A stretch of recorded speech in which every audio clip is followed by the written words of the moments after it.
नमस्कार, आप देख रहे हैं कैपिटल टीवी। मैं हूं आपके साथ कांची बंसल। केंद्र सरकार ने तीनों कृषि कानूनों को वापस ले लिया है, लेकिन अब भी किसानों के भेष में दरिंदों ने आंदोलन खत्म ना करने की जिद ठान ली है। यानी कि शर्तें पूरी होने के बाद भी ये लोग केंद्र सरकार को ब्लैकमेल करने की कोशिश कर रहे हैं। आज सिंगू बॉर्डर पर आगे की रणनीति को लेकर संयुक्त किसान मोर्चा की सुबह 11:30 बजे बैठक होने वाली थी, लेकिन ये बैठक टल गई है और अब माना यह जा रहा है कि ये बैठक कल यानी 21 नवंबर को होगी। इसका मतलब यह है कि किसान अभी भी आंदोलन से नहीं उठेंगे। किसानों की आगे की रणनीति को जानने के लिए ये रिपोर्ट देखिए।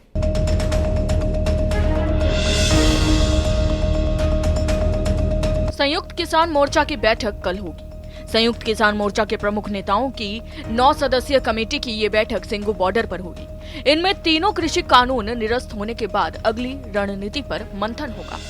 संयुक्त किसान मोर्चा ने पीएम मोदी के कृषि कानून निरस्त करने के ऐलान का स्वागत किया है, लेकिन साथ ही ये भी कहा है कि संसद में औपचारिक रूप से कानून रद्द किया जाए, एमएसपी बनाई जाए और बिजली संशोधन बिल वापस लिया जाए। संयुक्त किसान मोर्चा की बैठक के बाद 21 नवंबर को पंजाब के किसान संगठनों की बैठक होगी। इसके बाद तय होगा कि आंदोलन की अगली रणनीति क्या होगी। संयुक्त किसान मोर्चा ने कहा कि ये आंदोलन सिर्फ कृषि कानून के खिलाफ नहीं था, फसलों के लाभकारी मूल्य और वैधानिक गारंटी के लिए भी था। इसी बीच किसान नेता राकेश टिकैत का कहना है कि एमएसपी भी एक बड़ा सवाल है, उस पर भी कानून बन जाए, क्योंकि किसान जो फसल बेचता है उसे वह कम कीमत पर बेचता है, जिससे बड़ा नुकसान होता है।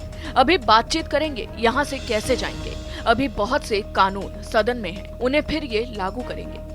वहीं राकेश टिकैत ने आगे कहा था कि प्रधानमंत्री ने तीनों कानूनों को वापस लेने की घोषणा की है, लेकिन न्यूनतम समर्थन मूल्य पर कमेटी बनाने और बिजली अमेंडमेंट समेत अन्य मुद्दों पर भी अभी बात होनी बाकी है। टिकैत ने बताया था कि संयुक्त मोर्चा प्रधानमंत्री की घोषणा को लेकर चर्चा कर रहा है ताकि अगली रणनीति बनाई जा सके।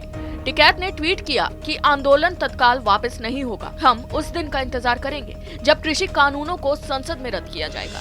किसानों का कहना है कि कई महत्वपूर्ण मांगे लंबित हैं और एसकेएम को भरोसा है कि पीएम भी इस बारे में जानते हैं। इस आंदोलन में 675 से ज्यादा किसानों का बलिदान व्यर्थ नहीं जाने दिया जाएगा। वहीं किसानों का कहना है कि अगर केंद्र सरकार ने तीनों कृषि कानूनों को वापस ले लिया है तो अब आंदोलन करने का कोई सवाल ही पैदा नहीं होता।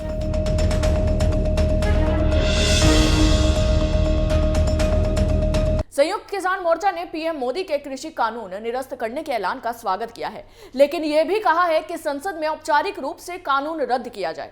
हालांकि दिल्ली की सीमाओं पर डटे कई किसानों का यह भी कहना है कि अगर केंद्र सरकार ने तीनों कृषि कानून वापस ले लिए हैं तो अब आंदोलन करने का कोई मतलब ही नहीं बनता है। अभी के लिए बस इतना ही। देखते रहिए कैपिटल टीवी। जय हिंद।